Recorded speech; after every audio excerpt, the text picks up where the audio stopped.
ಎಲ್ಲ ನನ್ನ ನೆಚ್ಚಿನ ಪ್ರೀತಿಯ ಸ್ನೇಹಿತರಿಗೆಲ್ಲ ನಮಸ್ಕಾರ. ಕನ್ನಡಿಗನ ತೇರು ಯೂಟ್ಯೂಬ್ ಚಾನಲ್ಗೆ ಸ್ವಾಗತ. ಸ್ನೇಹಿತರ, ಬೆಂಗಳೂರಿನಿಂದ ಅಯೋಧ್ಯೆಗೆ ಸೈಕಲ್ ಯಾತ್ರೆ. ಬೆಂಗಳೂರಿನ ಮೆಜೆಸ್ಟಿಕ್ ನಾಗರಕಟ್ಟೆಯಿಂದ ಅಯೋಧ್ಯೆಯ ರಾಮ ಮಂದಿರಕ್ಕೆ ಪ್ರಯಾಣ. ಇದಕ್ಕೆ ಕಾರಣಕರ್ತರು ಸೇವಾ ಕನ್ನಡಿಗರು ಟ್ರಸ್ಟ್ ಪದಾಧಿಕಾರಿಗಳು. ಕನ್ನಡ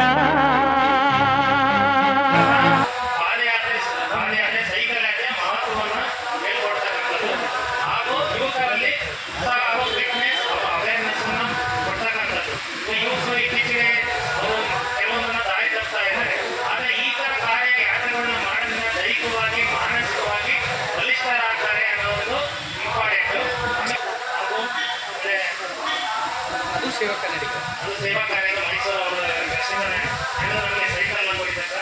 ಎಲ್ಲರಿಗೂ ಈ ಕಾರ್ಯಕರ್ತರು ಎಲ್ಲರಿಗೂ ಹೃತ್ಪೂರ್ವಕ ಹೃದಯಪೂರ್ವಕ ಧನ್ಯವಾದಗಳು. ಎಷ್ಟನೇ ಬಾರಿ ಹೋಗ್ತಾ ಇರೋದು?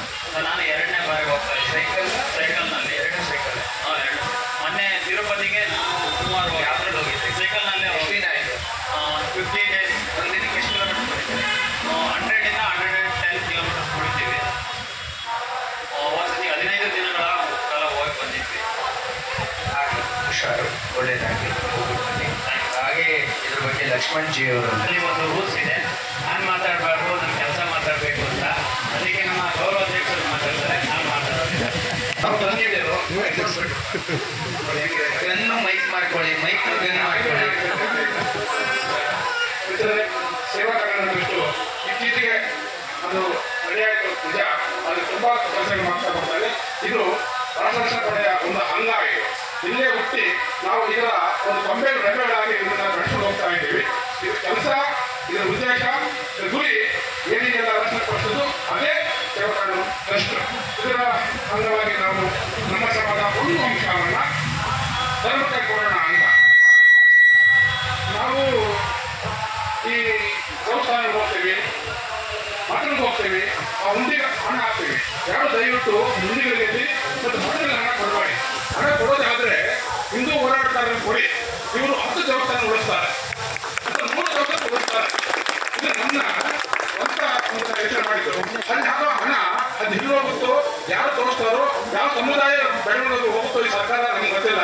ಆದರೆ ನಾವು ಕೊಟ್ಟಂತ 1 ರೂಪಾಯಿ ಈ ಧರ್ಮದ ಹೋರಾಟಗಾರರು ಧರ್ಮಕ್ಕಾಗಿ ಉಳಿಸ್ತಾರೆ. ಈ ಧರ್ಮದ ದೇವಸ್ಥಾನಗಳನ್ನ ಉಳಿಸಿ ನಮಗೆ ತೋರಿಸ್ತಾರೆ. ಅದೇ ಕೆಲಸ ನಾವು ಈ ಸೇವಾ ಕನ್ನಡ ಟ್ರಸ್ಟ್ ಅಂತ ಮಾತಾಡ್ತಾ ಇದ್ದೀವಿ. ನಾನೊಬ್ಬ ಮಾಜಿ ಸೈನಿಕ ಹಾಗೂ ಸೇವಾ ಕನ್ನಡ ಟ್ರಸ್ಟ್ನ ಗೌರವಾಧ್ಯಕ್ಷ. ನಮ್ಮ ಅಧ್ಯಕ್ಷ ಲಕ್ಷ್ಮಣಜಿ ಅವರು ನನ್ನನ್ನು ಕರೆ ಬಂದಾಗ ಈ ಟ್ರಸ್ಟ್ ನಾವು ಶುರು ಮಾಡಿದ್ದೀವಿ. ಈಗಾಗಲೇ ಅಂಗನವಾಡಿಗಳು, ನಾಗರಿಕತೆಗಳು, ದೇವಸ್ಥಾನಗಳು, ಶಾಲೆ ಕಾಲೇಜುಗಳು ಮತ್ತು ಈ ಹಾಸ್ಪಿಟಲ್ವರೆಗೂ ಸ್ಪಂದಿಸಿದ್ದೀವಿ. ಮತ್ತೆ ಆಸ್ಪೆಂಡವರೆಗೂ ಸ್ಪಂದಿಸಿದ್ದೀವಿ, ಹೆರಿಗೆವರೆಗೂ ಸ್ಪಂದಿಸಿದ್ದೀವಿ, ಬುಕ್ಸ್ ಕೊಟ್ಟಿದ್ದೀವಿ, ಬ್ಯಾಗ್ ಕೊಟ್ಟಿದ್ದೀವಿ, ಸತ್ಸಂಗ ಮಾಡ್ತಾ ಇದ್ದೀವಿ. ಧರ್ಮದ ಒಂದು ಸಭೆಗಳನ್ನ ಮಾಡಿ ಜನರಿಗೆ ಧರ್ಮದ ಬಗ್ಗೆ ಒಂದಷ್ಟು ಕಳಿಸ್ತಾ ಇದ್ದೀವಿ. ಈ ಕೆಲಸ ಮಾಡ್ತಾ ಬರ್ತಾ ಇದ್ದೀವಿ. ಮುಂದೊಂದು ದಿನ ನಾವು ಸಹ ರಾಷ್ಟ್ರ ಜೊತೆಯಲ್ಲಿ ಕರ್ನಾಟಕ ರಾಜ್ಯಾದ್ಯಂತ ಉಳಿಸ್ಕೊಳ್ತೀವಿ ಎಂದು ಭಾವಿಸ್ತೀವಿ. ಅದಕ್ಕೆ ನಿಮ್ಮೆಲ್ಲರ ಸಹಕಾರ, ಆಶೀರ್ವಾದ ಇರಬೇಕು. ಇವತ್ತು ಈ ಸೈಕಲ್ನ ಏನು ನಾವು ನಮ್ಮ ಧರ್ಮದ ಮುಖ್ಯ ಜಾಗ ಅಯೋಧ್ಯೆ ಅಂತಂತೀವಿ. ಆ ಅಯೋಧ್ಯೆಗೆ ಸೈಕಲ್ ಕೊಟ್ಟದ್ದು ಸಹ ನಮ್ಮ ಸೌಭಾಗ್ಯ ಅಂತ ಭಾವಿಸ್ತೇವೆ. ಈ ಸೌಭಾಗ್ಯವನ್ನ ಈ ಸಮಯಕ್ಕೆ ತಾವೆಲ್ಲರೂ ಸಾಕ್ಷಿಯಾಗಿದ್ದೀರಿ. ನೀವು ಸಹ ಪುಣ್ಯ ಮಾಡಿದ್ರಿ. ಇವತ್ತು ಈ ಸೈಕಲ್ನಿಂದ ಹೋದಂತ ಈ ಯುವಕರಿಗೆ ನಮ್ಮೆಲ್ಲರ ಆಶೀರ್ವಾದ ಆರೈಕೆ ಇರಲಿ.